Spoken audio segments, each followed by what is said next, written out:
အလုံးသိကြတဲ့အတိုင်းလွန်ခဲ့တဲ့နှစ်ပေါင်း2600ကျော်ကမြတ်စွာဘုရားဟာဒီကနေ့ခေတ်အိန္ဒိယနိုင်ငံလို့ခေါ်တဲ့အဝန်းအဝိုင်းထဲမှာမကရတိုင်းသာစကြိုပြည်နီးကဗုဒ္ဓဂယာမဟာဗောဓိပင်အောက်မှာဘုရားဖြစ်သူရောက်ရှိခဲ့တာဖြစ်တယ်။အဲဒါလို့ဘုရားဖြစ်သူရောက်ရှိပြီးတဲ့နောက်မှာပါရဏသီမြို့သို့ကြွပြီးဣတိပတနာတော်မှာပထမဆုံးစတင်ပြီးတော့တရားဟောပြောတော်မူခဲ့တာထိုကနေဆက်သွယ်ပြီးတော့မြတ်စွာဘုရားသခင်ကိုရောမြတ်ဟာလောကသားတွေရဲ့အကျိုးစီးပွားအတွက်နေမနာညာမအားအဆုံးအမစကားများကိုဟောကြားဆုံးမနိလန်းပြတော်မူခဲ့ပါတယ်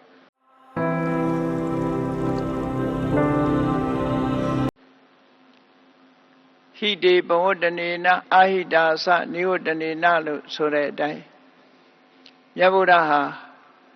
တရားတို့ရဲ့တဏ္ဍာမှာကောင်းကျိုးချမ်းသာကိုဖြစ်စေနိုင်တဲ့အခြေအနေကောင်းတွေကိုဖြစ်ပေါ်စေခြင်းမကောင်းကျိုးကိုဖြစ်ပေါ်စေတတ်တဲ့အခြေအနေဆိုးတွေမှလွတ်ကင်းအောင်ဆောင်ရွက်ခြင်းဖြင့်တရားတွေရဲ့အကျိုးစီးပွားကိုအကျဉ်းတရားပညာတရားတို့ဖြင့်ကြိုးစားအားထုတ်တော်မူခဲ့တာဖြစ်တယ်။မြတ်ဗုဒ္ဓကောသလမင်းကြီးနဲ့စတင်ဆုံတွေ့မှုတွေနဲ့ပတ်သက်ပြီးတော့စတင်ဆုံတွေ့တဲ့အချိန်မှာကောသလမင်းကြီးဟာမြတ်ဗုဒ္ဓကိုလေးစားမှုယုံကြည်မှုမျက်နှိုးမှုကိုမပြသေးဘူး။ဘယ်ချိန်မှအစဆုံးတွေ့ကြတာလဲလို့ဆိုတော့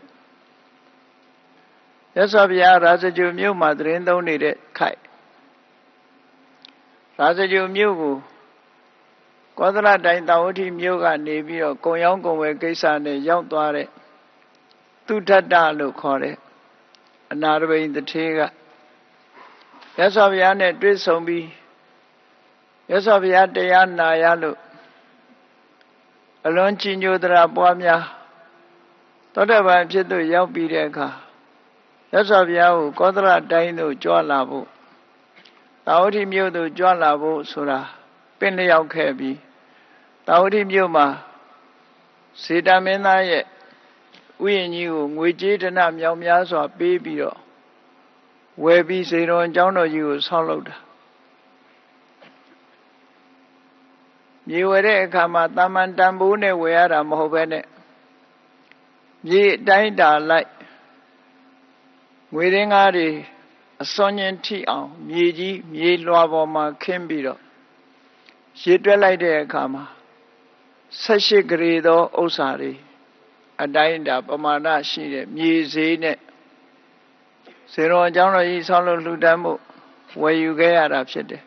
။အဲဒီလိုဝယ်ယူပြီးစေတော်အကြောင်းတော်ကြီးကို18ဂရေကုန်ကြခံပြီးတော့ဆောက်လုပ်ခဲ့တာ။ဆောက်လုပ်ပြီးတဲ့အခါမှာမြတ်စွာဘုရားသခင်ကိုရောမြတ်ကိုကြွလာဖို့စေတော်အကြောင်းတော်ကြီးကိုကြွရောက်လှူခံဖို့ဆိုပြီးတရင်ပို့တဲ့အချိန်မှာမြတ်စွာဘုရားမကရတိုင်းကနေပြီးတော့ကောသလတိုင်းဘက်ကိုခရီးထွက်လာခဲ့တာကောသလတိုင်းတာဝတိမြို့ကိုမြတ်စွာဘုရားကြွလာတဲ့အခါမှာအနာရဘိတထေးကြီးရဲ့အစီအစဉ်ကောသလမင်းကြီးကိုတဏှုတင်ထားတဲ့အတိုင်းကောသလမင်းကြီးပါဝင်လျက်ပရိသတ်ပေါင်းမြောက်များစွာကမြတ်စွာဘုရားကိုခရီးဥကျပြုကြမြတ်စွာဘုရားသခင်ကိုရောမြတ်စေတော်အကြောင်းတော်ကြီးကိုလှူခံလို့စေတော်အကြောင်းလွတ်ပူဇော်ပွဲမှာတရားဓမ္မကိုစတင်ဟောပြောတာပဲဖြစ်တယ်အဲလိုဟောပြောတဲ့အချိန်မှာလည်းပဲကောသလမင်းကြီးကမြတ်စွာဘုရားကိုမျက်မျက်နှိုးနှိုးရှိလာသေးတာမဟုတ်ဘူးအဲဒီကနေစပြီးမြတ်စွာဘုရားနဲ့တွေ့ဆုံတဲ့အခါမှာမြတ်စွာဘုရားကိုကောသလမင်းကြီးကနန်းတော်ပင့်တယ်မြတ်စွာဘုရားကိုစူးစမ်းတဲ့မေခွန်းမျိုးကိုမေးဖို့ကြိုးစားတာအဲတော့ကောသလမင်းဆိုတာဟာဘာကြောင့်မြတ်စွာဘုရားပေါ်မှာတွေ့ချင်းအလေးနဲ့မထားတာလဲလို့ဆင်ញင်သုံးသပ်ကြည့်တဲ့အခါမှာမြတ်စွာဘုရားရဲ့ ဆွေတော်မျိုးတော်တွေကလည်းကောသလတိုင်းမှာအပါဝင်ဖြစ်တဲ့တက္ကတိုင်းတကြတာကဝေမင်းမျိုးတွေ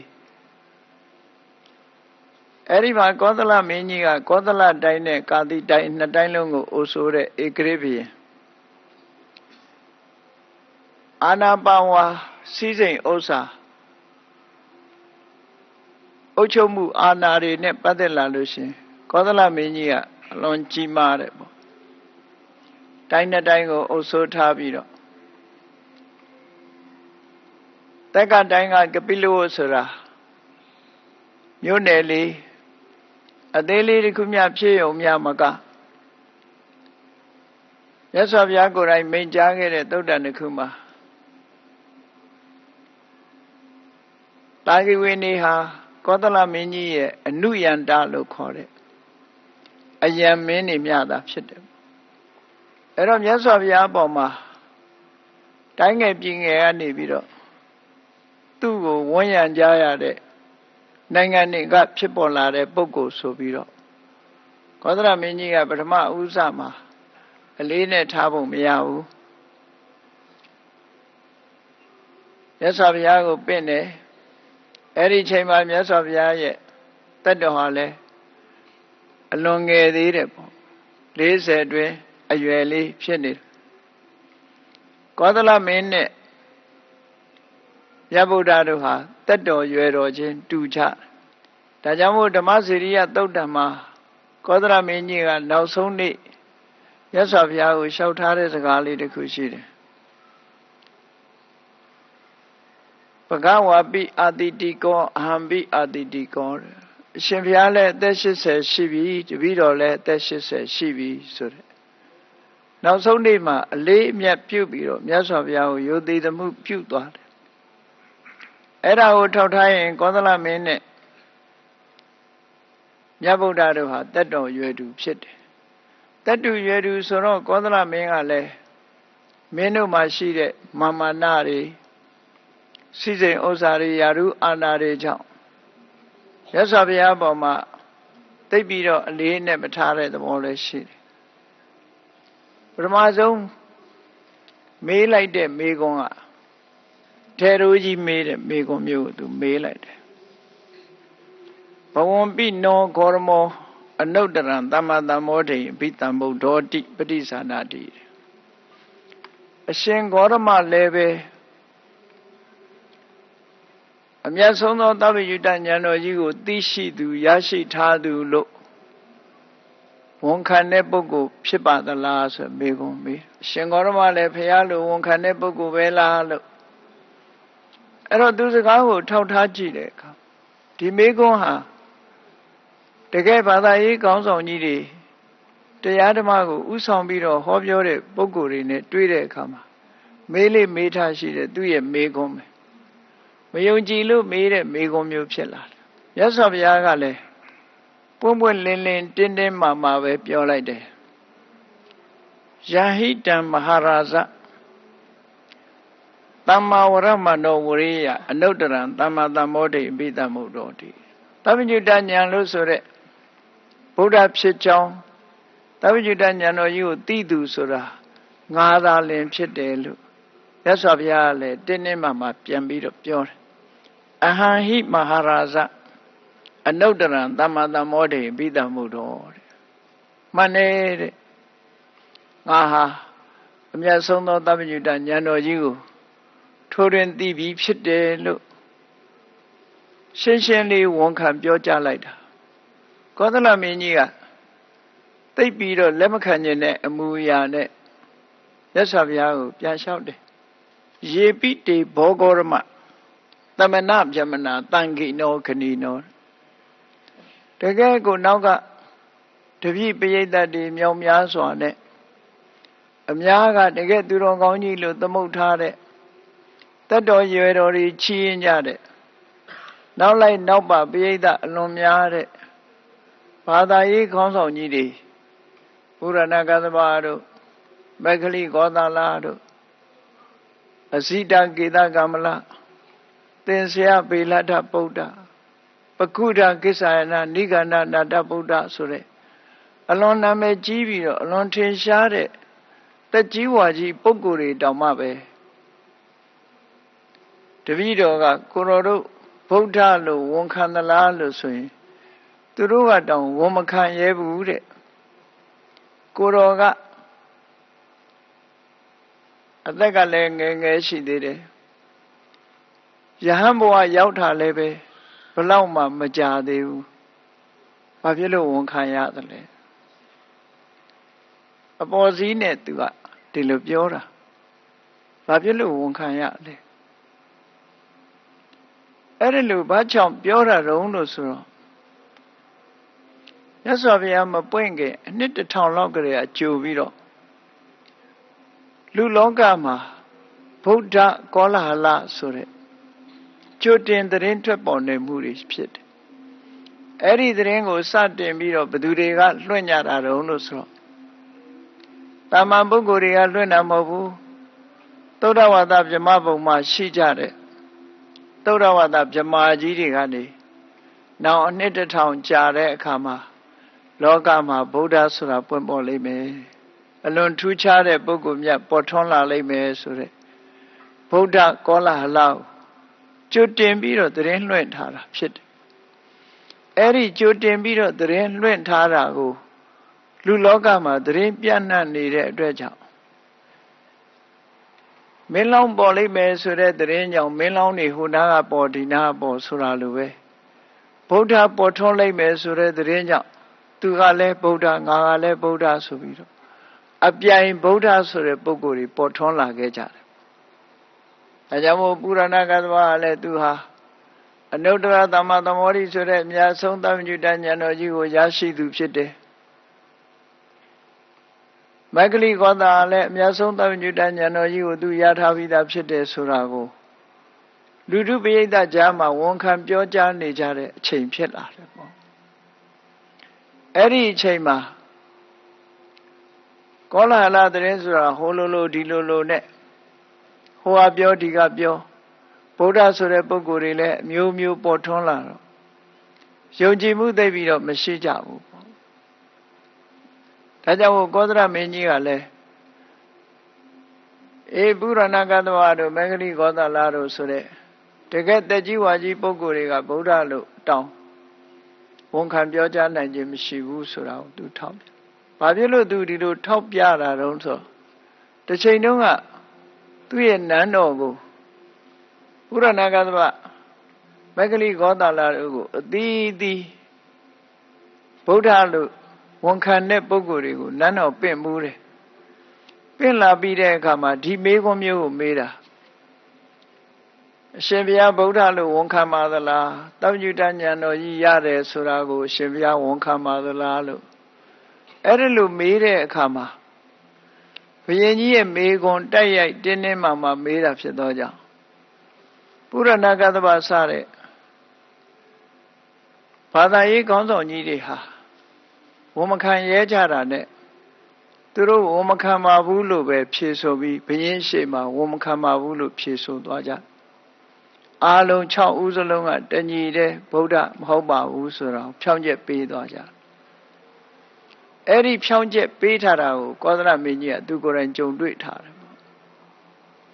ဒါကြောင့်မို့မြတ်စွာဘုရားနဲ့တွေ့တဲ့အခါလာပြန်မလားကိုတော်လည်းဗုဒ္ဓပဲလားဆိုတဲ့မေးခွန်းမျိုးကိုမေးတာပေါ့မယုံကြည်တဲ့စိတ်နဲ့မေးတာမေးတော့ပုရဏကသဗ္ဗတို့ကဗုဒ္ဓမဟုတ်ပါဘူးလို့သူရှိမှဖွင့်အောင်ဝန်ခံသွားတာမြတ်ဗုဒ္ဓကတော့အဲ့လိုမဟုတ်ဘူးဗုဒ္ဓလို့ပြောမယ်ဆိုရင်ငါ့ကိုပဲပြောရမှာဖြစ်တယ်ငါဟာတကယ်ကိုသဗ္ဗညုတဉာဏ်တော်ကြီးကိုထိုးတွင်သိထားတဲ့ဗုဒ္ဓအစစ်ဖြစ်တယ်လို့ဒီလိုပြတ်ပြတ်သားသားကြီးပြောလိုက်တဲ့အခါမှာသူကကျေနပ်မှုမရှိဘူးမရှိတာဘာလဲထောက်ပြတော့ဆိုတကယ်ထေကြီးဝါကြီးပုဂ္ဂိုလ်ကြီးတွေတောင်မှပဲတက်တော်ကြီးပုဂ္ဂိုလ်တွေတောင်မှပဲသူကဗုဒ္ဓလားလို့မေးလိုက်တဲ့အခါမှာဗုဒ္ဓလို့ပွင့်ပွင့်လင်းလင်းကြီးဝန်ခံသွားတာမရှိဘူးကိုတော်ကအသက်ကလည်းငယ်သေးတယ်အခုမှပဲသမဏဘဝယဟန်ဘဝရလာတာလည်းမကြသေးဘူး ခုမှပေါ်လာတဲ့ကိုတော့ဘာဖြစ်လို့ဗုဒ္ဓလို့ဝန်ခံရတာလဲမကျေနပ်တဲ့အချက်နဲ့ဘုရင်ကနေပြီးပေါ်စည်းနဲ့မေးတာပေါ့အဲ့လိုမေးတဲ့အခါမှာမြတ်စွာဘုရားကသူ့ကိုရှင်းပြီးတော့ပြောတယ်ဘုရင်ကြီးကိုရှင်းပြောတယ်အဲ့ဒီခေတ်ကမင်းဆိုးရာဇာတွေကိုမြတ်စွာဘုရားအစမဟာရာဇာလို့ခေါ်တယ်လောကမှာတဲ့ဟောဒီပြောပြမဲ့၄မျိုးကိုအထင်မသေးရဘူးအနိုင်ကျင့်ပြီးတော့မနှိပ်စက်ရဘူးထင်သေးမြင်သေးမလို့အောင်၄မျိုးဆိုတာဘာလဲဆိုရင်နံပါတ်1ကမင်းမျိုးမင်းနွယ်မင်းသားငယ်မင်းမျိုးမင်းနွယ်ကနေပေါက်ဖွာလာတဲ့ခတ္တယဆိုတဲ့မင်းသားငယ်မျိုးသွားပြီးတော့ငယ်တယ်ဆိုပြီးတော့အထင်မသေးနဲ့ငယ်တယ်ဆိုပြီးတော့မနှိပ်ကွက်နဲ့နောက်တစ်ခုကစိတ်ပြင်းထန်တဲ့မွေစိတ်ပြင်းထန်တဲ့မွေလေးဟာမွေပေါက်စလေးပဲဆိုပြီးတော့အထင်မသေးနဲ့သွားပြီးတော့ဂရုမစိုက်ဖဲနဲ့မလုံနဲ့သူ့သွားပြီးတော့မနှိပ်စက်နဲ့နောက်တစ်ခုကမီးဆိုတာလဲမီးပွားလေးပဲတာမန်မီးခဲလေးပဲမီးတောင်သေးသေးလေးပဲဆိုပြီးတော့သူ့ကိုသွားပြီးတော့အထင်မသေးနဲ့တဲ့ထို့တူပဲနောက်ဆုံးတစ်ခုယဟန်ဆိုတာကိလေသာတွေငြိမ်းအောင်ကျင့်ကြံကြိုးကိုအားထုတ်နေတဲ့ဘိက္ခုဆိုတဲ့ပုဂ္ဂိုလ်မျိုးကိုသွားပြီးတော့အထင်သေးမြင်သေးမလုံးနဲ့မစော်ကားနဲ့တဲ့ဒီ၄မျိုးဟာစော်ကားရမယ်အရာမဟုတ်ဘူးငယ်တော်လည်းပဲအထင်သေးမြင်သေးလုံးရမယ်အရာမဟုတ်ဘူးမင်းသားငယ်ကိုသွားစော်ကားမိလို့ရှိရင်ထိုမင်းသားငယ်ဟာတနေ့ယာတုအာနာရလာပြီဆိုလို့ရှိရင်ဒုက္ခပေးတတ်တယ်ဒုက္ခပေးနိုင်လောက်အောင်ယာတုကုန်တဲ့ရလာလို့ရှိရင်ကိုယ်မှာအကျိုးမဲ့ဖြစ်သွားတတ်တယ်ဒါကြောင့်မင်းသားငယ်ကိုလည်းသွားပြီးတော့ငယ်တယ်ဆိုပြီးတော့အထင်မသေးနဲ့အထင်သေးမြင်သေးလုပ်ပြီးတော့မဆက်ဆံနဲ့မွေဆိုတာကိုလည်းပဲမွေပေါက်စာလေးဟာမကိုက်နိုင်ပါဘူးအစိတ်မရှိပါဘူးလို့သွားပြီးတော့အထင်သေးမြင်သေးသွားမလုံးနဲ့လောကမှာအစိတ်ပြင်းထန်တဲ့ငကားတွေဟာယမယံခါမွေအောင်ဖန်ဆင်းပြီးတော့တာမန်မွေမျိုးမျက်လျှောတို့လိုမွေမျိုးလေးတွေဖန်ဆင်းပြီးတော့သွာလာနေတတ်တယ်တဲ့မလေးမစားနဲ့သွားပြီးလုံမယ်ဆိုလို့ရှိရင်အေးမွေပေါက်ရင်ဒုက္ခရောက်လိမ့်မယ်စိတ်တက်ပြီးတော့တည်သွားနိုင်တယ်ပေါ့ဒါကြောင့်မလေးမစားမလုပ်ရဘူးလို့ဒီလိုဆိုမီးဆိုတာလည်းပဲတာမန်မီးတော့ကလေးပဲတာမန်မီးခဲလေးပဲဘာမှမဖြစ်တော့ဘူးဆိုပြီးတော့မီးချွင်းမီးချံကလေးဒီတိုင်းထားလိုက်မယ်ဆိုရင်လောင်စာနဲ့တွေ့လို့ရှိရင်ထတောက်လို့တတော်လုံးလဲကုန်နိုင်တယ်တစ်မျိုးလုံးလဲကုန်နိုင်တယ်မီးဆိုတာအသေးဖွဲကနေစပြီးတော့စတောက်လိုက်တဲ့အခါမှာအာလုံးလောင်ကျွမ်းသွားနိုင်တယ်လို့ဒါကြောင့်မို့လို့မီးကိုလည်းအထင်မသေးရဘူးထို့တူပဲယဟန်ဆိုတာကိုလည်းသွားပြီးတော့အထင်မသေးနဲ့ငယ်သေးတယ်ဘုရင်ကြီးကပြောတဲ့ထဲမှာကိုရောအသက်ကလည်းငယ်သေးတယ်သာသနာပေါင်းဝင်ယဟန်ပြုတာလည်းဘာမှမကြာသေးဘူးဆိုတဲ့စကားနဲ့သူ့ကိုခနဲ့တဲ့ပြောတာဒါကြောင့်မို့မြတ်စွာဘုရားယဟန်ကိုငယ်သေးတယ်လို့သွားပြီးတော့ထင်မြင်သေးအမြင်သေးမလုံးနဲ့တဲ့သူ့ရဲ့ကိုချင်းသီလတွေငယ်ပေမဲ့လို့သူ့ရဲ့ကိုချင်းသီလတွေသူ့ရဲ့တမာရီစွမ်းအားတွေသူ့ရဲ့ပညာစွမ်းအားတွေအဲ့ဒီအရှိန်အဝါတွေကိုသွားပြီးစော်ကားမိလို့ရှိရင်ဘာဖြစ်လာတတ်လဲလို့ဆိုသီလရှိတဲ့ယဟန်ကိုစော်ကားလိုက်တဲ့ပုဂ္ဂိုလ်ဟာ သူရဲ့အရှိန်ဝါကနေပြီးတော့လူရဲ့တိုးတက်မဲ့အခွင့်အလမ်းတွေကိုဖျက်ဆီးပစ်တတ်တယ်ပျက်စီးစေတတ်တယ်ဆိုလိုတာကတော့ငယ်တဲ့ယဟန်တစ်ပါးကိုကျင့်သီလနဲ့ပြည့်ဝတဲ့ပုဂ္ဂိုလ်မြတ်ကိုသွားဆုံးစော်ကားမိပြီဆိုလို့ရှိရင်သူ့ရဲ့ကိုကြီးသီလအရှိန်အဝါကြောင့်စော်ကားတဲ့ပုဂ္ဂိုလ်မှာရမယ်စီစဉ်ဥစ္စာတွေမရတော့ဘူးသားသမီးတွေမထွန်းကားဘူးအိမ်မှာမွေးထားတဲ့တိရစ္ဆာန်တွေဆိုပါစို့ရှေးတုန်းကတော့လေယာလှုပ်ရှားကြတော့ကျွဲနွားတိရစ္ဆာန်တွေတိုးပွားပြီးတော့မလာပဲနဲ့ဆွတ်ပြက်ပြတ်သွားတတ်တယ်အမွေခံသားသမီးတွေမထွန်းကားဘူးပစ္စည်းဥစ္စာတွေမတိုးတက်ဘူးစီစဉ်ဥစ္စာတွေမတိုးတက်ဘူးယာရုကုန်သိန်းတွေမတိုးတက်ဘူး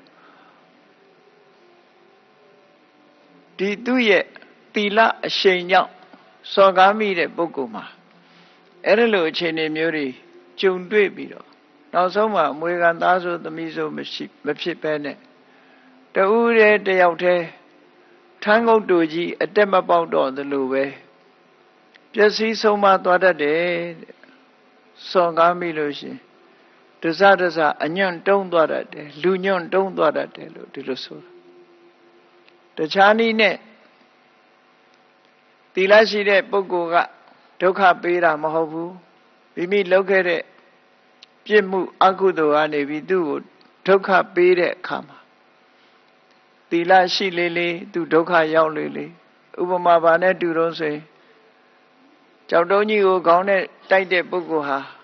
ကြောက်တုံးကြီးမာလေခံရလေဒီလိုဖြစ်တာဟိုပုဂ္ဂိုလ်ကသီလရှိလေစော်ကားတဲ့ပုဂ္ဂိုလ်မှာဒုက္ခရောက်လေဆိုတာမျိုးဖြစ်တတ်တယ်ထန်းကုတ်တို့ကြီးလိုစီကားခြင်းခွင့်ဖြိုးတိုးတက်ခြင်းမဖြစ်တော့ဘဲနဲ့လူညွန့်တုံးသွားတတ်တယ်လို့ကောသလမင်းကြီးကိုအဲ့လိုရှင်းပြလိုက်တာနော်အဲ့လိုရှင်းပြလိုက်တဲ့အခါမှာတတ္တုရွယ်သူဂေါရမဗုဒ္ဓရဲ့ပြောပုံဆိုပုံသူ့ကိုလေထည့်သွင်းပြောထားတာလေခတ္တိယဆိုမင်းသားမင်းမျိုးမင်းနွယ်တွေကိုလည်းထည့်သွင်းပြောထားတယ်မြတ်စွာဘုရားသူတူဦးတဲ့ငါ့ကိုငယ်ပေမဲ့အထင်မသေးနဲ့လို့တိုက်ရိုက်အသုံးမျိုးမသုံးပဲနဲ့လေးမျိုးထည့်သွင်းပြီးတော့မြတ်စွာဘုရားဟာလိမ္မာပတ္တစွာသူအပါဝင်ငယ်ပေမဲ့လို့အထင်မသေးရမယ့်အချက်၄ချက်ကို၄မျိုးကိုအခုလိုရှင်းပြလိုက်တဲ့အခါမှာကောသလမင်းကြီးကတော်တော်သဘောကျသွားမှာအဲ့ဒီကြမှာအဘိက္ခန္တံဗန္တိဘိက္ခန္တံဗန္တိမြတ်စွာဘုရားကိုဗန္တိဆိုတဲ့အသုံးနဲ့တလေးတစားခေါ်လာပြီးအဲ့ဒီချိန်ကစပြီးဗုဒ္ဓဘာသာအဖြစ်ကိုခံယူသွားတယ်အဲ့လိုကောသလမင်းကြီးကစတွေ့တဲ့အချိန်မှာဆိုလို့ရှိရင်မြတ်စွာဘုရားကိုခနဲ့တဲ့မေးခွန်းတွေကိုမေးတတ်သေးတယ်အဲ့လိုမေးခြင်းဟာလည်းပဲသူ့ရဲ့လက်အောက်ခံမျိုးရိုးကထွက်လာတယ်လို့ဒီလိုယူဆကောင်းလေယူဆမှာဖြစ်တယ်ဧကရိပင်ရင်တွေကိုဝန်းရံကြရတဲ့အနုယန္တဆိုတာခတ္တိယတွေရှိတယ်မင်းမျိုးမင်းနွယ်တွေဝန်းရံကြတိုင်းကြပြည်ရန်နေပေါ့ရသဗျာကိုယ်တိုင်ကတခါတော့အမေးရှိဘူးတယ်တာဂဝေမင်းမျိုးတွေဆိုတာကောသလမင်းကြီးရဲ့အနုယန္တခတ္တိယမျိုးတွေသာဖြစ်တယ်ကောသလမင်းကြီးကိုအလေးပေးကြရတယ်ခရီးကျိုးဆိုကြရတယ်ကောသလမင်းကြီးကတော့ငါ့ကိုလေးစားတယ်ဆိုတာဟာတဲ့သူ့တဲ့အမျိုးမြတ်လို့ဓာတုအာနာကြီးမားလို့ဓာတုအာနာကြီးမားတဲ့အမျိုးကဖြစ်လို့လေးစားတာမဟုတ်ဘူးငါ့ကိုသူလေးစားခြင်းဟာသီလသမာဓိပညာလို့ဆိုတဲ့ဒီဓမ္မအည်ချင်းတွေကြောင့်သာလေးစားတာဖြစ်တယ်ရိုးရိုးစည်းစိမ်ဂုံသိမ်ဆိုတာတွေနဲ့လေးစားတာမဟုတ်ဘူးဓမ္မကြောင့်ငါ့ကိုမျက်နိုးလေးစားခြင်းဖြစ်တယ်လို့အဲ့ဒီသုတ္တမှာမြတ်စွာဘုရားလူရှင်းပြထားတာထောက်ထားကြည့်မယ်ဆိုရင်တကြမင်းတွေရဲ့အဆင့်တန်းကောသလတွေရဲ့အဆင့်တန်း အခုလိုကွာခြားသေးတယ်လို့ဒီလိုမှတ်သားရမှာဖြစ်တယ်အဲ့ဒါလို့အနုယန္တမင်းမျိုးကနေပြီးတော့ဖြစ်လာတဲ့မြတ်စွာဘုရားကောသလတိုင်းထဲကသို့တော်ထူးခြားထင်ရှားတဲ့ထင်ပေါ်တဲ့မျိုးရိုးတန့်စင်တဲ့မျိုးရိုးကနေပြီးတော့ဘုရားဖြစ်လို့ရောက်လာဒါတွေကိုသိထားတဲ့ကောသလမင်းကြီးကယုတ်တရက်မြတ်စွာဘုရားကိုအလေးအနက်မထားဘူးစကားဆွေးနွေးကြည့်လိုက်တဲ့အခါမှာပြောပုံဆိုပုံအသိဉာဏ်တွက်လက်ချက်ချမှုဆိုတဲ့အရေးချင်းတွေဒါတွေကိုသိရှိလာတဲ့အခါကျတော့မှမြတ်စွာဘုရားကိုလေးစားတယ်ဒါလောကသဘာဝပါပဲလူလေးစားပြီးတော့ဘုရားဘာသာအဖြစ်ခံယူလိုက်တယ်ခေါ်တာကိုကတွေ့ချင်းတော့ကဘောဂေါရမလို့ခေါ်ခဲ့တာသူရှင်ဂေါရမလို့ပဲတာမန်ခေါ်နည်းကခေါ်ခဲ့နောက်ပိုင်းရောက်တဲ့အခါကျတော့မှဗန္ဒီဆိုတဲ့အသုံးတလေးတစားသုံးလာခဲ့တယ်တတုရတုဖြစ်တာကတကြောင်တတိုင်းနဲ့တပြည်ထဲမှာမွေးဖွားလာတဲ့ပုဂ္ဂိုလ်ချင်းဖြစ်တာကတကြောင်မိမိရဲ့အနုယန္တအုပ်စုကနေမွေးဖွားလာတဲ့ပုဂ္ဂိုလ်ဖြစ်တာတကြောင်ကြောင့်ပထမမှာသိပြီးတော့ထင်ကြီးတဲ့ဆက်ဆံမှုမျိုးရိုသေမှုမျိုးကိုမပေးဘူးတကယ်သိလာပြီဆိုတဲ့အခါကျတော့မှရိုသေလေးစားမှုကိုပြုလုပ်လာတာဖြစ်တယ်ပေါ့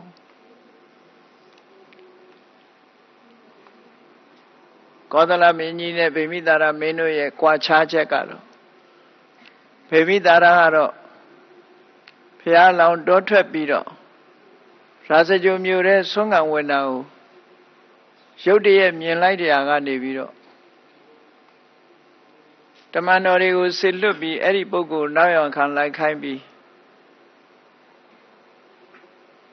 သူကိုယ်တိုင်သွားရောက်ပြီးတော့တွေးဆုံပြီးတော့ရိုသေလေးစားမြင်တာနဲ့ပင်ကြည်ညိုလေးစားချစ်ခင်မှုတရားတရားတွေပွားပြီးတော့ဒီလိုငယ်ငယ်ရွယ်ရွယ်လေးနဲ့တောထွက်ပြီးတော့ယဟန်မပြုပါနဲ့အောင်သူနဲ့အတူပူးတွဲပြီးတော့တိုင်းပြည်အုပ်ချုပ်ပါလို့ဆိုပြီးတော့ဖိတ်ခေါ်ရလောက်အောင်ဖះပေါ်မှာဖះလောင်းပေါ်မှာမျက်နှိုးတဲ့စိတ်ရှိခဲ့တယ်ဗိမိတာရာကောသလကြတော့အဲ့ဒါလို့မဟုတ်ဘူးတဦးနဲ့တူဒီမင်းနှစ်ဦးဟာဓာတ်ခံခြင်းစိတ်နေသဘောထားခြင်းမတူကြဘူးကောသလကပထမမှာတင်းတင်းမာမာဆက်ဆံတတ်တဲ့အနေအထားတစ်ခုရှိတယ်သို့တော်ဒီကောသလဘုရင်ကြီးဟာနောက်ဆုံးအချိန်ရောက်လာသက်80ရောက်လာတဲ့အချိန်နောက်ပိုင်းဘုရားကိုကိုးကွယ်စိတ်ကပ်လာတဲ့အချိန်မှာကြတော့မြတ်စွာဘုရားပေါ်မှာလေးစားမှုဟာတော်တော်ကို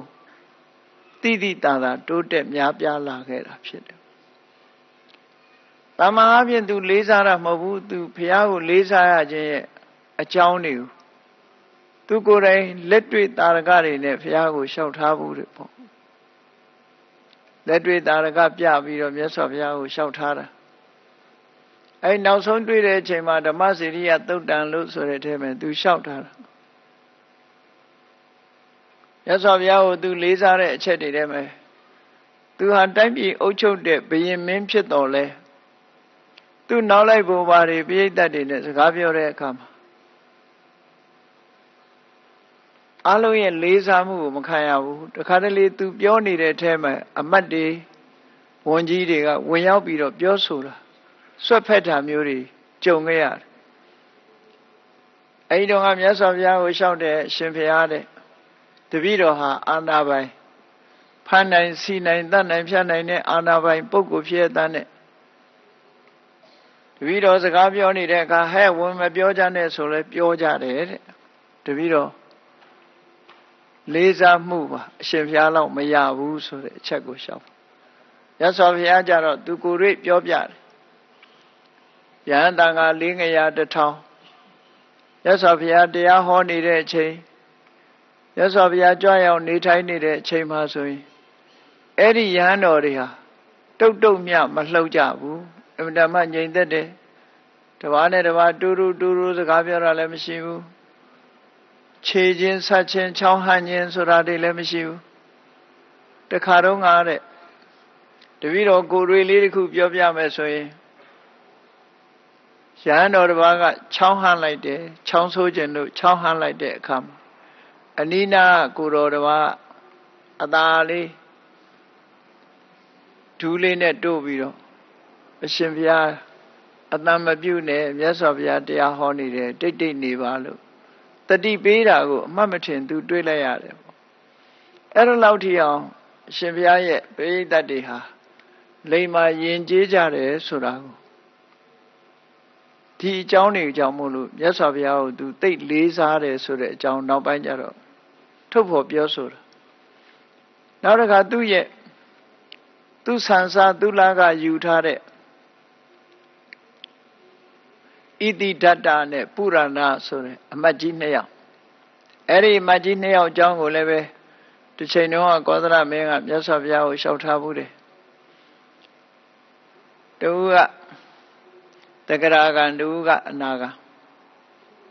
အဲ့ဒီဣတိဒတ္တနဲ့ပုရဏတို့ဟာကောသလမင်းကြီးနဲ့အတူခရီးထွက်လို့လမ်းမှာစရဲချကြပြီဆိုတဲ့အခါမှာအကျဉ်းကျပ်တွေ့တဲ့နေရာမျိုးမှာဘုရင်အိပ်ဆက်ဖို့ရာအတွက်ပြင်ဆင်ထားတဲ့နေရာနဲ့နီးကပ်စွာဣတိတတ္တတို့ပုရဏတို့အမတ်ကြီးနှစ်ယောက်ကနေကြတာအဲ့ဒါလိုနေတဲ့အခါမှာသူတို့နှစ်ယောက်ကတရားသမားတွေဆိုတော့တူတူနဲ့တရားဆွေးနွေးကြတာအကြာကြီးပဲဘုရင်ကြီးကစောစောအိပ်ပျော်သွားအဲ့ဒါလိုတရားဆွေးနွေးတနည်းအချိန်ညစ်နေအောင်တရားဆွေးနွေးပြီးတော့အိတ်ခတ်နေကြတော့ဘာပြောတာကိုကြားလိုက်ရတယ်ဆိုလို့ရှင်သူတို့အိတ်ခတ်နေကြတော့မြတ်စွာဘုရားဘယ်မှာသတင်းသုံးတော့ခုချိန်မှာဘုရားဘယ်မှာလို့သတင်းကြားတော့ဆိုတယောက်ကပြောတာတောင်ဘက်အရာမှာသတင်းသုံးတောင်ဘက်အရာသတင်းသုံးတယ်ဆိုကောသလမင်းကြီးကသူတို့ရဲ့မြောက်ဘက်မှာရှိတယ်ကတ်ရဲ့လိုက်ကချပြီးတော့မြောက်ဘက်မှာရှိတယ်အဲ့တော့ဘုရားသတင်းသုံးတဲ့ဘက်ပဲခေါင်းပြုအိတ်နိုင်မှာပဲဘုရင်ကြီးကိုတော့ခေါင်းပြုမအိတ်နိုင်ဘူးမတတ်နိုင်ဘူးတတ်ချင်လဲတတ်ပါစေတို့ကတော့ဘုရားပဲခေါင်းပြုမယ်ဆိုပြီးဘုရင်ကြီးကိုခြေပြေးအိတ်ကြတူတူပြောတဲ့အတန်ကိုဘုရင်ကြီးကတရေနိုးတော့ကြားလိုက်တယ်ကြားလိုက်တော့သူ့စိတ်ထဲမှာအံ့ဩလိုက်တာအေးဒီအမတ်ကြီးနှစ်ယောက်ဟာငါလာကစားငါကြွေးထားတဲ့ထမင်းငါပေးထားတဲ့ယာဒူးနဲ့သက်ရှင်နေသူဖြစ်ပါရဲ့သားနဲ့ငါကိုမြတ်စွာဘုရားလောက်မလေးစားပါလားဆိုတဲ့အတွေးတွေးပြီးတော့မြတ်စွာဘုရားကိုသူပို့ပြီးတော့ကြည်ညိုတယ်ဆိုတဲ့အကြောင်းခါတော့လျှောက်ထားဖို့တယ်အဲ့ဒါလို့နောက်ပိုင်းမှာကိုယ်တွေ့အဖြစ်အပျက်တွေကြည့်ပြီးတော့မြတ်စွာဘုရားကိုအလွန်ကြည်ညိုအားရလာလို့နောက်ဆုံးနေ့ရောက်တဲ့အခါမှာဘုရားကိုရှ िख ိုးတာတောင်ရိုးရိုးရှ िख ိုးတာမဟုတ်ပဲနဲ့မြတ်စွာဘုရားရဲ့ခြေထောက်ကိုမျက်နှာနဲ့ပုတ်ပြီးတော့ခြေပမိုးကိုမျက်နှာနဲ့ပုတ်ပြီးမြတ်စွာဘုရားရဲ့ခြေမကိုပါးစပ်နဲ့ဆုပ်ပြီးတော့ရာဇဟံဗန္တိကောသလောရာဇဟံဗန္တိကောသလောတပည့်တော်ကောသလမင်းမဖျားတပည့်တော်ကောသလမင်းမဖျားလို့မြတ်စွာဘုရားကိုအဲ့ဒီလိုမျက်နိုးရှ िख ိုးခဲ့တာနောက်ဆုံးအချိန်မှာကိုအဲ့ဒီလိုမျက်နိုးရှ िख ိုးတဲ့အချိန်တွေတခြားအချိန်တွေမှာလည်းရှိတယ်သို့သောဓမ္မစရိယသုတ်တန်ကြတော့နောက်ဆုံးနေ့အချိန်လို့ပြောအဲ့ဒီနေ့မှာကောသလမင်းကြီးဟာနန်းကြတဲ့နေ့ပဲမြတ်စွာဘုရားနဲ့စကားကောင်းပြီးတော့နောက်ဆုံးသူပြောသွားတဲ့စကားအရှင်ဘုရားလည်းကောသလတိုင်းသားပဲတပည့်တော်လည်းကောသလတိုင်းသားပဲအရှင်ဘုရားလည်းမျိုးရိုးကခတ္တိယတပည့်တော်လည်းမျိုးရိုးကခတ္တိယအရှင်ဘုရားလည်းအသက်80ရှိပြီတပည့်တော်လည်းအသက်80ရှိပြီကဲတပည့်တော်အချိန်နေတော်တော်များသွားပြီအလုပ်ကိစ္စတွေများလာပါတယ်ပြန်လိုက်ပါအောင်မယ်ဆိုဘုရားကိုချပြီးထပြန်သူနဲ့လိုက်ပါလာတဲ့သူ့ရဲ့ကိုရံတော်တတ်တွေမရှိတော့အမျိုးသမီးတယောက်နဲ့မြင်းတစ်ကောင်ပဲခြံထားခဲ့ပြီးကျန်တာတွေတတ်တွေပြန်ရုပ်ပြီးတော့အာနာသိန်းတာခံရရတယ်ပေါ့ဒါနောက်ဆုံးနေပဲသူသက်80မှာနန်းကျသွားတယ်အဲ့ဒီပြင်အဲ့တော့စပြီးတော့တွေးတဲ့အချိန်တုန်းကတော့မြတ်စွာဘုရားကိုအဲ့ဒီလိုမျက်နိုးသိပ်ပြီးတော့မရှိဘူးသို့တော်မြတ်စွာဘုရားက တိကျပြတ်သားစွာသူမေးတဲ့မေးခွန်းသူမေးတာကိုတိတိကျကျပြတ်ပြတ်သားသားတုံ့ပြန်ပြောကြားလိုက်တဲ့အခါမှာမြတ်စွာဘုရားပေါ်မှာအလွန်ကိုလေးစားသွားတယ်ပေါ့အဲ့ဒီလေးစားမှုကစပြီးတော့ကောသလမင်းကြီးဟာသူ့ရဲ့တသက်တာမှာနေ့စဉ်နဲ့အမျှတနေ့ကိုကျောင်းကို3ခေါက်တောင်ရောက်တဲ့အနေအထားမျိုးထိအောင်ရောက်ရှိသွားတယ်ပေါ့မြတ်စွာဘုရားနဲ့ကောသလမင်းကြီးတို့ရဲ့ဆက်ဆံရေးဟာအလွန်ကောင်းမွန်တဲ့ဆက်ဆံရေးလို့ဆိုရမယ်သို့သောကောသလမင်းကြီးဟာယမယံခါအာနာပါဝါရင်မှုပြီးတော့မဟုတ်တာလှုပ်တတ်သေးတယ်သူကဘုရားကိုကြည်ညိုတယ်လို့ဆိုပေမဲ့လို့ဓမ္မအသိများများကြီးရှိတာတော့ဟုတ်ပုံမရဘူးဒါကြောင့်မို့လွယ်လွယ်မှားမှားတွေတခါတရံလှုပ်လေလှုပ်ထရှိတယ်ပေါ့သူအာနာယသူလှုပ်ချင်တဲ့အခါထလှုပ်တတ်တဲ့ဝါသနာလည်းရှိတယ်အဲ့ဒါလို့မှတ်တမ်းတွေထဲမှာကောသလမင်းနဲ့မြတ်စွာဘုရားရဲ့ဆုံတွေ့မှုတွေဟာပုံစံအမျိုးမျိုးနဲ့တွေ့ရတော့လဲနောက်ပိုင်းမှာမြတ်စွာဘုရားပေါ်မှာအလွန်ယိုကျိုးတဲ့လေးစားတဲ့ပုဂ္ဂိုလ်တူဖြစ်လာတယ်ဆိုတာထင်ရှားတယ်ပေါ့အဲ့ဒါလို့ပထမဆုံးတွေ့တဲ့အချိန်မှာအထင်မသေးဖို့ဒီ၄မျိုးနဲ့ပတ်သက်ပြီးအထင်သေးမြင်သေးဂရုမစိုက်ပဲမနေသင့်တဲ့အကြောင်းမြတ်စွာဘုရားရှင်းလင်းပြောကြားမှမြတ်စွာဘုရားပေါ်မှာလေးစားမှုကိုစတင်တာနောက်တစ်ချိန်မြတ်စွာဘုရားနဲ့ဆုံတွေ့တဲ့အခါမှာမိခွန်းနေမေးလေးရှိတယ်သူကအဲ့တော့သူဘဝတသက်တာအသက်80မြတ်စွာဘုရားနဲ့သက်40မပြည့်ခင်ဘုရားနဲ့အချိန်ချင်းတွေ့တဲ့ပုဂ္ဂိုလ်မှတ်တမ်းတင်ထားတာအနည်းငယ်များသာမှတ်တမ်းတင်ထားတာဖြစ်တယ်ကောသလနဲ့ပတ်သက်တာတွေပိဋကတ်ထဲမှာရှာဖွေကြည့်မယ်ဆိုရင်သုတ်တန်တွေတော်တော်များများရှိနိုင်တယ်အဲ့ဒီထဲကထင်ရှားတဲ့သုတ်တန်ကြီးတွေကတော့ဓမ္မစေရိယသုတ်တန်တို့ကောသလသုတ်တို့ဆိုတာတွေဟာထင်ရှားတဲ့သုတ်တန်ကြီးတွေပဲအဲ့ဒီထဲမှာကောသလတန်ယုတ်ဆိုတဲ့သုတ်ပေါင်း25သုတ်ကိုစုစည်းထားတဲ့တန်ယုတ္တနိကာယကမြတ်စွာဘုရားနဲ့ဆုံတွေ့တဲ့အချက်ကလေးတွေဟာမှတ်သားစရာကောင်းတယ်တစိတစောင်းသူ့ရဲ့တိုင်းပြည်အုပ်ချုပ်ပုံအနေအထားတွေကိုလည်းပဲသိရှိနားလည်နိုင်တယ်ပေါ့အဲ့ဒီသိရှိနားလည်နိုင်တယ်သူ့ရဲ့စိတ်နေသဘောထားတွေလည်းအကဲခတ်လို့ရတယ်ပေါ့နောက်တစ်ချိန်မြတ်စွာဘုရားနဲ့တွေ့တဲ့အခါမှာမြတ်စွာဘုရားကိုမေးခွန်းတွေထုတ်တယ်သူကဒီကြတော့မေးတဲ့အခါမှာဘောဂောရမဆိုတဲ့အသုံးကိုမသုံးဘူးတလေးတစားဗန္ဒီဆိုတဲ့အသုံးကိုသုံးလာဒါကရိုသေမှုကိုပြတဲ့သဘောအဲ့ဒီသုတ်တံမှာပုရိသသုတ်လို့မှတ်တမ်းတင်ထားတဲ့သုတ်တံမှာကတိနုခောဗန္ဒီပုရိသတအစ္ဆတံဥပ္ပစ္စမာနာဥပ္ပစ္စန္တိအာဟိတယဒုက္ခယအဖတုဝိဟာရယဆိုမေခွန်းလေးကိုမေးတာသူကရှင်ပြားတဲ့တရားရည်ရဲ့တဏ္ဍမှာဖြစ်လာလို့ရှိရင်အကျိုးမဲ့ဖို့ဒုက္ခရောက်ဖို့မချမ်းမသာနေရဖို့ဖြစ်စေတတ်တဲ့တရားဘယ်နှမျိုးရှိပါသလဲဆိုမေခွန်းမေးတာသူမေခွန်းတွေကတော့အစစ်နှိမ့်တာတော့မဟုတ်ဘူးမေခွန်းတွေယမယံခါမြင့်တဲ့မေခွန်းတွေလည်းရှိတယ်ပေါ့အဲ့တော့သူမေးလိုက်တဲ့မေခွန်းကတရားရည်ရဲ့တဏ္ဍလူရည်ရဲ့တဏ္ဍမှာဖြစ်ပေါ်လာလို့ရှိရင်အဲ့ဒီဖြစ်ပေါ်လာတဲ့တရားကလူတွေကိုအခြေအနေမကောင်းစေဘူးအာဟိတဆိုတာအခြေအနေမကောင်းတာလောကမှာပြောကြတယ်လေအခြေအနေမကောင်းတာကျမရေးအခြေအနေမကောင်းဘူးစီးပွားရေးအခြေအနေမကောင်းစိုက်ပျိုးရေးအခြေအနေမကောင်းဟိတဆိုတာအခြေအနေကောင်းကိုဆိုလို့တယ်အာဟိတဆိုတာအခြေအနေမကောင်းတာဟုတ်ပြောအဲ့ဒီအာဟိတလူတယောက်မှာဒီသဘာဝတရားတွေဖြစ်ပေါ်လာပြီဆိုလို့ရှိရင်သူ့ရဲ့အခြေအနေဟာမကောင်းဘူးလို့ဒီလိုဆိုလို့တယ်အခြေအနေမကောင်းဘူးဆိုတာမကောင်းတဲ့အခြေအနေတစ်ခုဟာဆိုးကျိုးကိုပဲဖန်တီးပေးတတ်တာပေါ့အကျိုးမဲ့ကိုဖြစ်စေတတ်တယ်ဒါမှမဟုတ်ဟိတဆိုတာအခြေအနေလို့ဆိုတာအကြောင်းတရားကို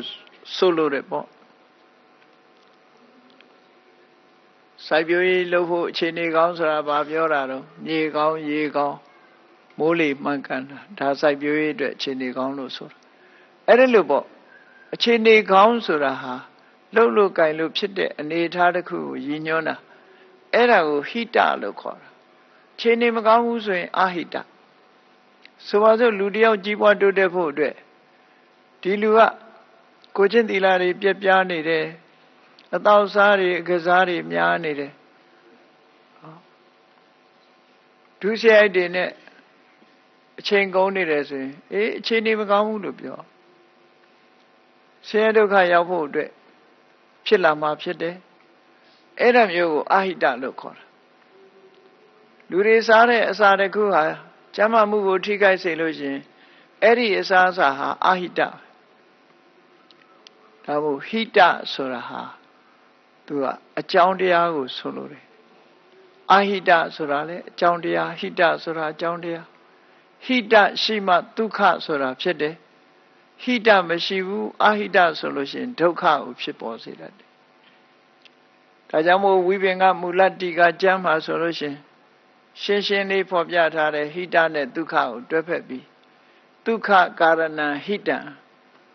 ဒုက္ခရဲ့အကြောင်းတရားကိုဟိတလို့ခေါ်ပါတယ်တဲ့တတ္တဖလံဒုက္ခအဲ့ဒါရဲ့အကျိုးကိုမှဒုက္ခလို့ခေါ်ပါတယ်ဒီစကားလုံးနှစ်ခုကိုအမြဲတမ်းတွဲဖက်ပြီးတော့ဟိတာယဒုက္ခယကောင်းတဲ့ဘက်မှာဒီလိုသုံးထားတယ်ဟိတရှိမှဒုက္ခဆိုတာဖြစ်တယ်ဆိုတဲ့အဓိပ္ပာယ်အဲ့ဒါတွဲဖက်သုံးတယ်လို့စัจကျင်မဲ့အနေနဲ့ပြောတဲ့အခါမှာလဲအဟိတနဲ့ဒုက္ခကိုတွဲဖက်ပြီးတော့သုံးလို့ရှိတယ်ဟိတမဟုတ်ဘူး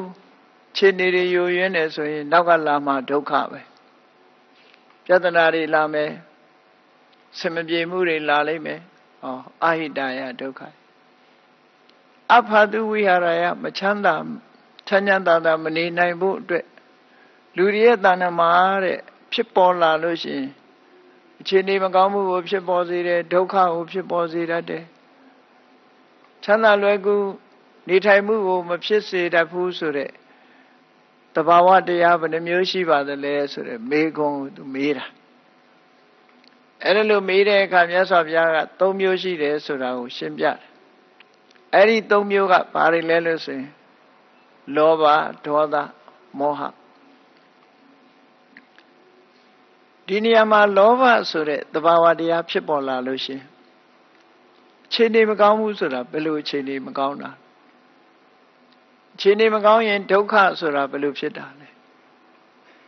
လောဘဆိုတာလွှမ်းမိုးထားပြီးလောဘကစိတ်ကိုသိမ်းကျုံပြီးတော့ချုပ်ကင်ထားပြီးဆိုတဲ့ပုဂ္ဂိုလ်တယောက်ဟာလောဘရဲ့လွှမ်းမိုးမှုကိုခံထားရတဲ့ပုဂ္ဂိုလ်တယောက်ဟာ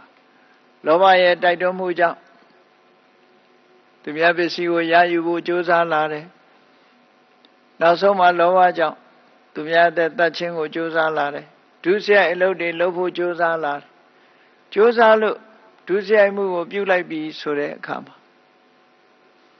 ထိုဒုစရိုက်မှုပြုလုပ်ခြင်းကြောင့်ဖြစ်ပေါ်လာတဲ့အကျိုးတွေကဒုက္ခတွေပဲပေါ့ဒီလိုဆုံးလို့တာပေါ့နော်နောက်တစ်ခုကလူချင်းစိတ်တွေတွေ့တာစိတ်တွေလွှမ်းမိုးနေတဲ့ပုဂ္ဂိုလ်တယောက်ဟာမိမိရဲ့ကောင်းကျိုးဆိုတာလည်းမသိဘူးသူတစ်ပါးရဲ့ကောင်းကျိုးဆိုတာကိုလည်းမသိဘူးနှုတ်ဦးသားလုံးရဲ့ကောင်းကျိုးဆိုတာလည်းမသိဘူးအမှန်သိနိုင်ခြင်းမရှိဘူးလုတ်တော်အထံနာသနာတိလုတ်တော်ဓမ္မနပတ္တိလို့ဆိုတဲ့အတိုင်းအကျိုးဆိုတာကိုလည်းမမြင်ဘူးအကြောင်းဆိုတာကိုလည်းမမြင်ဘူးအန္တန်တမန္တရာဟောတိအဲ့ဒီအချိန်မှာမှောင်သွားတယ်သူ့အတွက်အဲ့ဒီလောဘလွှမ်းမိုးနေတဲ့ပုဂ္ဂိုလ်ဟာအမှောင်ထဲရောက်သွားတယ်လို့ပဲဝေဖန်ခွဲခြားနိုင်တဲ့စိတ်တွေဆုံးရှုံးသွားတယ်လှုပ်တင်တာနဲ့မလှုပ်တင်တာသိဖို့တွေဆုံးရှုံးသွားတယ်ဆုံးရှုံးသွားသည့်အတွက်ကြောင့်မလှုပ်တင်တာတွေလုံးပြီးသွားတယ်လှုပ်တင်တာကြတော့မလှုပ်ဖဲလစ်ဟင်းသွားစေတယ်အဲ့ဒါဆိုးကျိုးကိုဖြစ်ပေါ်စေတယ်လို့ဒီလိုဆိုလိုတာပေါ့နောက်ဆုံးလောဘကိုအကြောင်းပြုပြီးတော့စိတ်ခံစားရမှုတွေဖြစ်ပေါ်လာစေတတ်တယ်ဒုစရိုက်မှုတွေလုပ်ပြီးတော့စိတ်ထဲမှာခံစားရမှုတွေဖြစ်ပေါ်စေတယ်ဒါကြောင့်လောဘဆိုတဲ့ဒီသဘာဝတရားဟာ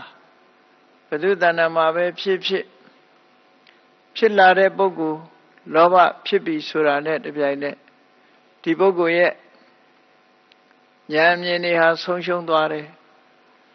အသိစိတ်တွေဟာလွှမ်းမိုးလောဘရဲ့လွှမ်းမိုးခံရလို့အမှန်ကိုမသိနိုင်တဲ့အနေအထားမျိုးကိုရောက်သွားတယ်အဲ့ဒီလိုလောဘရဲ့နှိမ့်ဆက်မှုဟာဒီတယ်မကဒီတဲ့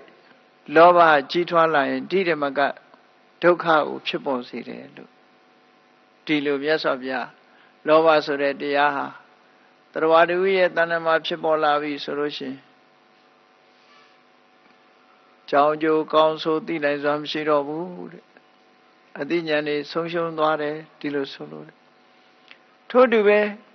ဒေါသဆိုတဲ့တရားဟာလည်းပဲလောကလူသားတွေရဲ့စိတ်ထဲနှလုံးထဲမှာဒေါသလွှမ်းထားပြီဆိုလို့ရှိရင်အမှန်တမ်းထင်ရှားတယ်ဒေါသလွှမ်းထားပြီဆိုရင်မတွေးသင့်တာတွေတွေးလိမ့်မယ်မပြောသင့်တာတွေပြောမိလိမ့်မယ်မလုပ်သင့်တာတွေလည်းလုပ်မိလိမ့်မယ်လုပ်ပြီးမှမှန်သိလားဒေါသရဲ့ရှိန်နဲ့ဒုဋ္ဌောအဋ္ဌနာဇာနာတိလို့ဆိုတဲ့အတိုင်းအကြောင်းအကျိုးကောင်းဆိုးလုံးဝမသိဘူးအမှောင်ကြီးကြပြီးတော့မှားယွင်းနေဖြစ်ပေါ်စေတတ်တယ်ဒေါသလွှမ်းမိုးလို့လုံးလိုက်ပြီးဆိုရင်မှားယွင်းမှုတွေစိတ်မထိန်နိုင်လို့ခဏခေတ်မှာကြည့်လိုက်လူသားမှုကျွလွန်လိုက်တယ်ဆိုတာမျိုးတွေနောက်ဆုံးမှာအမေဖေတောင်မကြံဒေါသကြောင့်တတ်မိတယ်ဖြတ်မိတယ်ဆိုတဲ့ကြီးမားလာတဲ့မတုကာရကပိတုကာရကကံကြီးတွေကိုကျွလွန်မိတယ်အဲ့ဒါလို့အလွန်ကြီးမားတဲ့ပြစ်မှုကြီးတွေကပြန်ပြင်လို့မရတော့အောင်မှားယွင်းချက်တွေကိုဖြစ်ပေါ်စေတာဒီဒေါသပဲပေါ့အဲ့ဒီဒေါသအကြောင်းနိဒ္ဓဆုံးရှုံးမှုတွေများများစွာဖြစ်ပေါ်စေလို့လောကလူသားတွေရဲ့တဏ္ဍာမှာဒေါသဆိုတာဖြစ်ပေါ်လာလို့ရှိရင်အာဟိတတဲ့ကျိုးမဲ့ဖြစ်သွားဖို့ဒုက္ခဆင်းရဲဖို့အဖတုဝိဟာရမချမ်းမသာစိတ်မချမ်းမသာခံစားပြီးနေရမှုဒါတွေကိုဖြစ်ပေါ်စေတယ်လို့ဒီလိုဆိုတာနောက်တစ်ခုကမောဟဆိုတာရင်လေးနဲ့ဒုက္ခပေးတဲ့အရာမုံရှတိတိမောဟလို့ဆိုတဲ့အတိုင်းတွေးဝေတယ်ဆိုတာ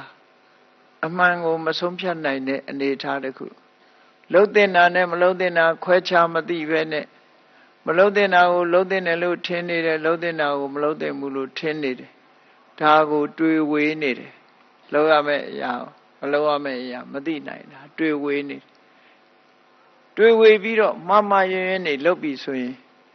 ဖြစ်ပေါ်လာတဲ့အကျိုးတရားတွေဟာအလွန်ဆိုးဝါးတဲ့အခြေအနေမျိုးကိုဖြစ်ပေါ်စေတယ်လောဘကြောင့်ဆိုရတဲ့လောဘကြောင့်ဖြစ်လာတဲ့ပြောဆိုမှုလုပ်ကိုင်မှုဒေါသကြောင့်ဖြစ်ပေါ်လာတဲ့ပြောဆိုမှုလုပ်ကိုင်မှုတွေတဲ့ဟောဒီမောဟကြောင့်ဖြစ်ပေါ်လာတဲ့လှုပ်ဆောင်မှုတွေကလည်းကိုယ်ရုပ်ကာယဖြစ်ပြီးတော့အကျိုးမဲ့ကိုဖြစ်စေနိုင်တယ်လို့မုံလောဓမ္မမုံလောအဋ္ဌနဇာနာတိမုံလောဓမ္မနပတ္တိကြောင်းကျိုးကောင်းဆိုးမသိမောဟလွှမ်းမိုးထားလို့ရှိရင်အသိပညာတွေတုံးပြီးတော့အမှန်မသိနိုင်ခြင်းကြောင့်လုံးပြီးလောက်ရတယ်လုံးလို့ကိုချိုးနေရတဲ့ဟာမျိုးတွေဒီလိုဖြစ်တာပေါ့နော်မသိဘူးဆိုတာအလွန်မှားယွင်းတယ်50ဇတ်ထဲပါတာလို့ပဲနော်သားမီး2ယောက်ဆံဖို့နေရာကနေပြီးတော့အမေနှစ်ဖူးကိုမက်ကဝင်ပြီးတော့ကြိုက်တယ်လက်မအားလို့ငါသမီးအမေနှစ်ဖူးကနေပြီးတော့မက်ကလေးမောင်းလိုက်ပါဟဲ့လို့ဆိုနာရှိတဲ့ကြပွေးနဲ့အမေနှစ်ဖူးကြိုက်ရမလားလို့ထုတာကတော့မက်ဖယ်သေသွားတာကအမေဖြစ်နေနှစ်ဖူးကွဲပြီးတော့သေသွားတယ်အဲ့ဒါဘာဖြစ်လို့တော့ဆိုလို့ရှိရင်ငါထူးလိုက်လို့ရှိရင်မက်ကတော့ပြန်သွားမှာပဲအမေဒုက္ခရောက်လိမ့်မယ်လို့မသိဘူးပြီးတော့မှထိုင်းငိုတော့တာအမေနှစ်ဖူးကွဲပြီးတော့သေပြီဆိုတော့မှထိုင်းငိုတယ်အဲ့ဒါမျိုးကိုဆိုလိုတာမောဟဆိုတာလုံးတင်တာနဲ့မလုံးတင်တာသိကိုမသိတာမသိလို့လုံးလိုက်ပြီဆိုရင်ကိုချိုးနေရတယ်အဲ့ဒါလို့မြတ်စွာဘုရားကလောဘဒေါသမောဟလူတွေကိုဒုက္ခပေးနေတာအမှန်လောဘဒေါသလောကလူတွေဟာတောကဘာကြောင့်ရှိနေရတာတော့ဟောဒီလောဘကြောင့်ရှိတယ် လောကလူတွေဟာစိတ်ဆင်းရဲမှုတွေကြုံပြီးတော့တဦးနဲ့တူအစင်မပြေမှုဖြစ်နေတာဘာကြောင့်လဲဒေါသကြောင့်ဖြစ်